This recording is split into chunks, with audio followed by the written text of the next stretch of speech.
This school in Cameroon has extremely dilapidated and hazardous classrooms, no running water or electricity, and only a single toilet shared by over 3,000 kids and staff daily. And what's even worse is despite the school's mission to empower young girls and provide them a safe haven from domestic abuse and other challenging conditions, many children cannot enroll because of overcrowding and deteriorating conditions. So in this video, we're going to rebuild this school from this to this, this to this, and this to this, to give these kids a better opportunity at life.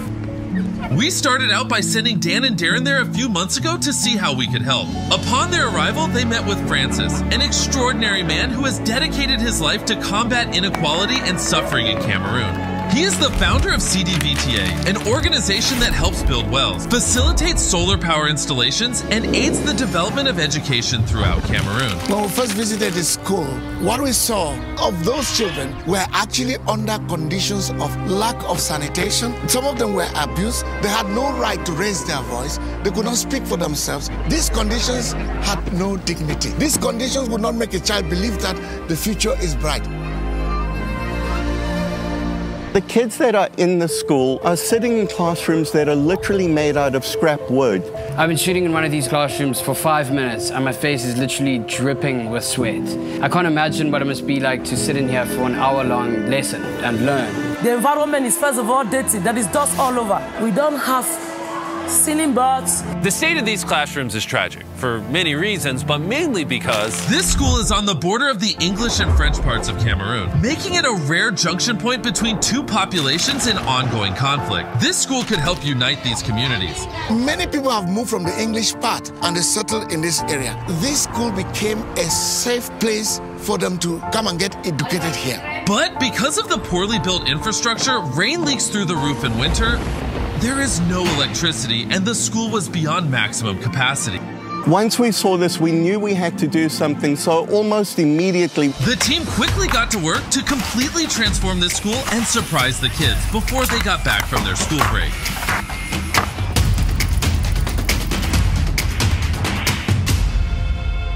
And before the kids returned from their holidays, Darren and Dan went to visit their brand new classrooms.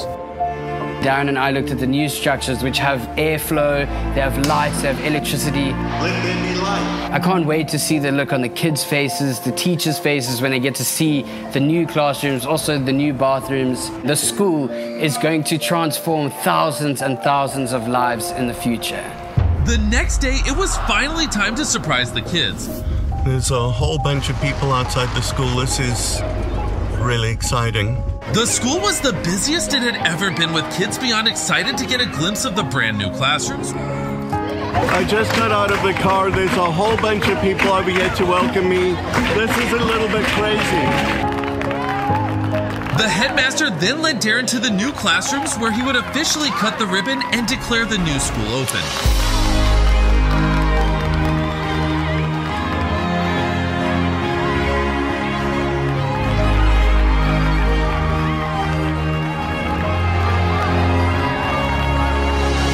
When the environment is beautiful, academics move positively. Just the happiness motivates them psychologically to study and study well. in interacting with these kids over here, I realized that these are children that have a thirst to learn, and providing them the opportunity to realize that is probably the best legacy that we'll leave behind in this community. I can't imagine the impact this will have on the lives of children in this school. Thank you, and thank you very much indeed.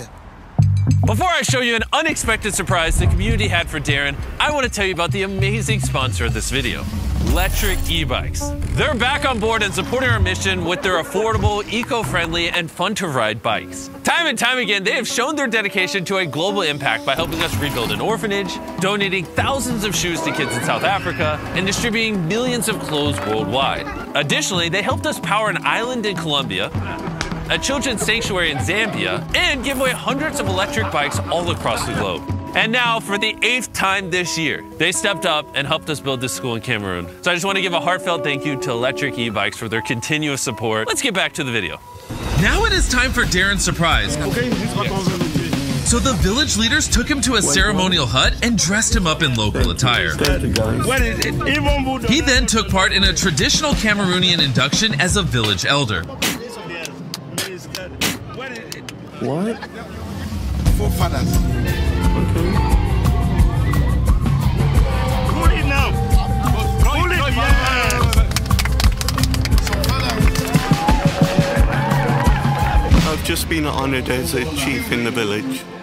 Now that Darren had finally become a chief, it was time to say goodbye to Cameroon and these kids. We can't wait to come back soon to visit. By watching this video, you helped us generate some ad revenue so we could continue to do philanthropic projects all around the world. And you've told the YouTube algorithm you liked the video, so they'll recommend it to more people. And for that, we are very grateful. And if you want to continue to support Francis in the many communities he helps throughout Cameroon, you can donate directly to his charity using the donate button or the link in the description. All the proceeds will go to Francis and CDVTA so they can continue to help build a better future for these children. Thank you so much for watching. Subscribe.